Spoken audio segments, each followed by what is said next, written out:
The sound of fabric tearing was sharper than a scream.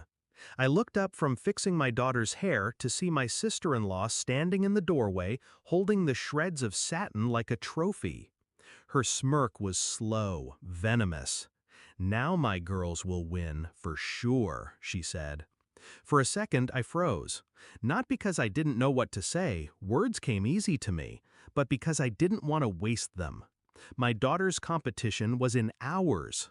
Months of practice, late nights, bleeding feet, all hanging by a thread that had just been ripped apart. I turned to my daughter, ready to find the right lie to soften the blow. But she beat me to it.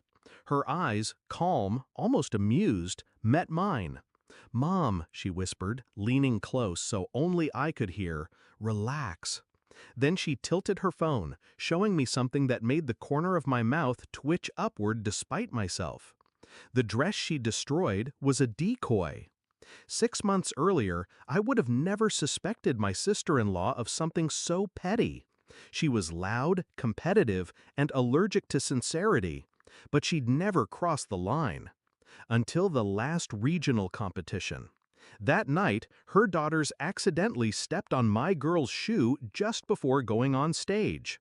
A broken strap, a stumble during the routine, a drop in the rankings. When I confronted her afterward, she shrugged.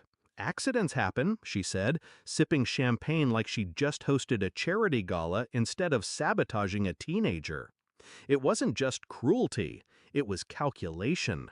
She needed her daughters to win, not because they deserved it, but because she needed to be the mother of winners. That's when I knew the next time she wouldn't settle for a broken strap. She'd aim bigger. So we prepared. My daughter and I found an old competition dress at a thrift shop. Similar cut, similar color, but made of cheap fabric that looked elegant from a distance. We tailored it to her exact size. She wore it during rehearsals when we knew my sister-in-law would drop by. The real dress, a custom piece my daughter had designed herself, stayed in a garment bag under lock and key in my car. We didn't tell anyone, not my husband, not my friends, not even the other moms in our circle. The fewer people who knew, the cleaner the game. Now, in the cramped dressing room, I looked from the shredded fake dress on the floor to my daughter's raised eyebrow. My sister-in-law was still standing there, waiting for the panic. "Oh no," I said flatly, picking up the ruined fabric. "Guess that's it then." Her smile widened, teeth bared like she'd just landed the final blow. "Such a shame," she said. "Maybe next year." She sauntered out, heels clicking, already picturing her daughters holding trophies. I gave her 10 minutes, enough time to let her confidence solidify into arrogance. Then my daughter slipped into the real dress. Deep emerald silk, every stitch flawless, rhinestones catching the light like sparks. Her reflection in the mirror made my throat tighten. Not because she looked beautiful, though she did, but because she looked ready.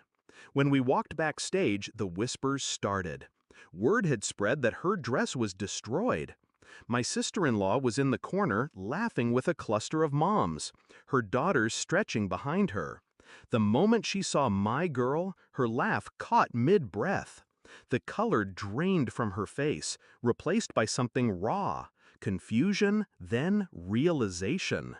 "Nice dress," I said as I passed her. "Shame you didn't get to see it sooner."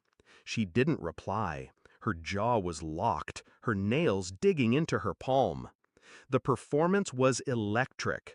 My daughter danced like the stage belonged to her, and it did. Every turn was sharp, every leap defied gravity. When the final note hit, the applause was instant and thunderous. Her score shattered the previous record.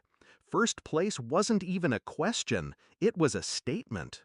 Meanwhile, my sister-in-law's daughters danced well. But well doesn't win when brilliance walks on stage right before you. At the award ceremony, my daughter stood center stage, gold medal glinting under the lights. My sister-in-law's girls flanked her, second and third place.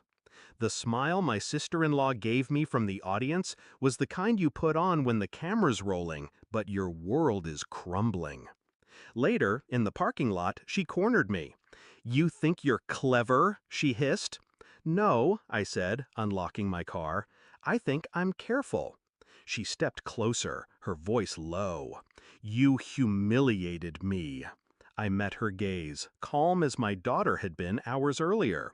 "No," I said again, "you did that yourself. You just didn't plan for someone who plans better." Driving home, my daughter was quiet for a while. Then she turned to me, grinning. "You didn't even look mad when she ripped it." "I wasn't," I said, eyes on the road. "Because anger's a waste when you've already won." That night I folded the ruined decoy dress and put it in a box. Not as evidence, as a reminder. Some people think victory is about being the